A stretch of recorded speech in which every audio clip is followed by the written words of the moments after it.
Hello everyone, welcome back to another new mini vlog.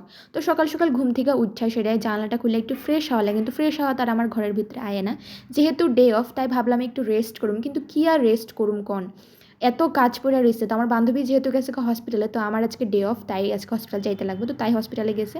তো ফটাফট আমি আমার বেড গুছাইলাম, এরপরে কিছু অনেক কাপড় চোপড় আসতো, সব কিছু ধুইলাম। ঘরের টুকিটাকে যা যা কাজ আছে সব করতে থাকবো। ট্রলিটাও গুছিয়ে রাখলাম, অনেক ধরনের বিতিকিচ্ছা অবস্থা হয়ে আসলাম আমার ট্রলির। तो सब কিছু গেলাম ধুইতে। इंडिपेंडेंट वुमेन बनने के चक्कर में हालत ख़राब है मेरी दोस्त।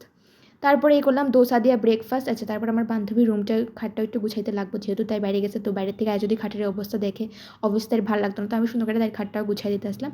তো ফাইনালি গুছানোর পরে ঘরটর ঝাড় দিয়ে নিলাম, ফটাফট ফটাফট কাজটা করতেছি, যদিও তো ফটাফট হয়েছে না। তারপরে করার পরে এরপরে গেলাম ছাদে। ছাদে গিয়ে দেখি তো জায়গা নেই, কই দিমু, তারপরে কোনো রকমে অ্যাডজাস্ট করে দিলাম।